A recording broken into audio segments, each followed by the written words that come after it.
A very good day to you. I'm Hank Gross, MidHudsonNews.com.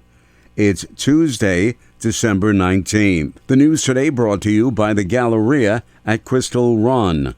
An East Fishkill police officer was killed in the line of duty Monday evening after being involved in a one-car crash on the Taconic State Parkway in Hopewell Junction.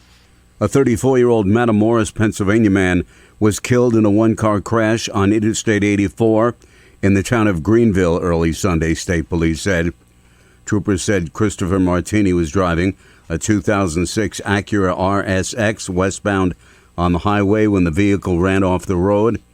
Martini had been ejected from the car and died at the scene, police said. The incident remains under investigation. A 24-year-old Auburn, New York woman was killed as she walked on North Branch Callicoon Center Road in the town of Callicoon, the Sullivan County Sheriff's Office reports. Under Sheriff Eric Chaboti identified the victim as Eva Jacobs, who was struck by a 2012 Chevrolet pickup truck driven by a 68-year-old Callicoon man. The driver stopped after the crash and rendered first aid right after the 4 p.m. accident on Wednesday, December 13th. Witnesses told police the victim had apparently darted out into the roadway. The Newburgh City Council voted unanimously last night to declare a housing emergency, requiring the regulation of certain residential rents in the city. Following the vote, residents in the audience burst into applause. Councilwoman Giselle Martinez noted Newburgh is now the third municipality in the Hudson Valley, the county of Rockland, and the city of Kingston to approve the move.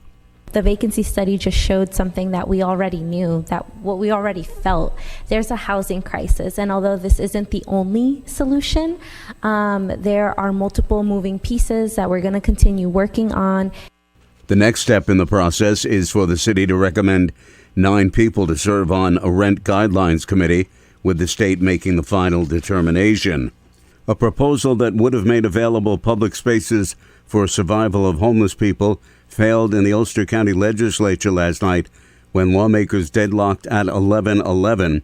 Democratic Assistant Majority Leader Abe Uchitel supported the proposal. We are already doing this in many ways in fits and spurts when we have an issue like Elizabeth Manor, where we want to develop affordable housing or emergency housing, transitional housing, and we hit obstacles. We start looking at other properties that the county owns. So this is something that we're already doing.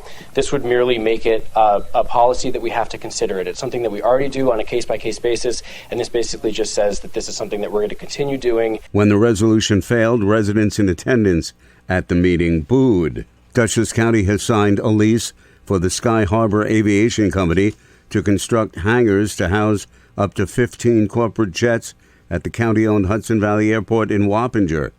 The hangars, up to 90,000 square feet, will be built on 7 acres of airport property, says Assistant County Executive Ron Hicks. Our airport is very competitive.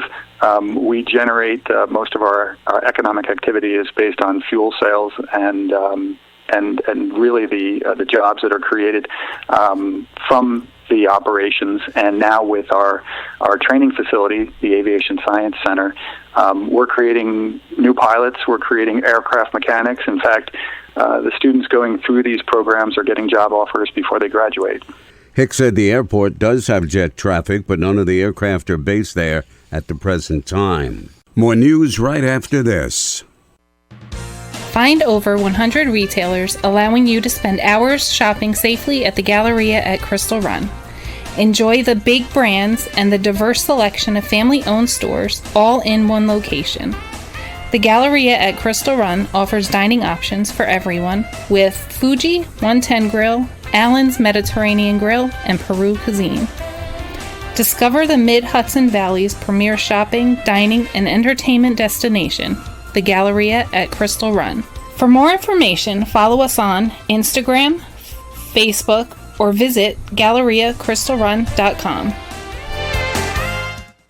Ulster County Executive Jen Metzger has signed the county's 2024 budget of $412 million that she says will pave the way for new investment in infrastructure, housing, climate, and mental health, among other issues.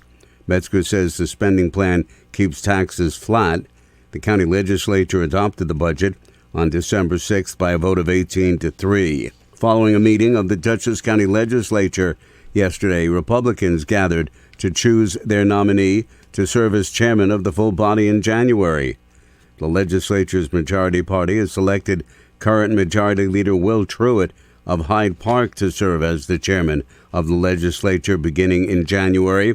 Current chairman Greg Pulver of Pine Plains lost his re-election bid in November and will not be returning to the legislature.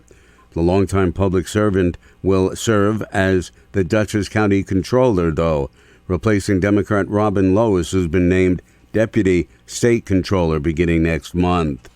Just in time for the holidays, more than 2,100 state employees who worked overtime during the COVID-19 pandemic will be receiving overtime back pay for the work they performed to keep the state government running during the public health crisis.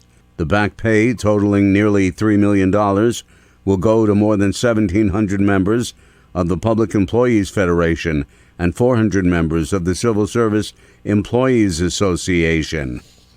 There wasn't any area of the Hudson Valley or Catskills that escaped the wrath of Monday's torrential rains and flooding. Trees came down, bringing power lines with them, and roads flooded out, in some cases stranding motorists in their vehicles. Across the region, there were flash flood warnings. I'm Hank Gross, MidHudsonNews.com. The news today brought to you by the Galleria at Crystal Run.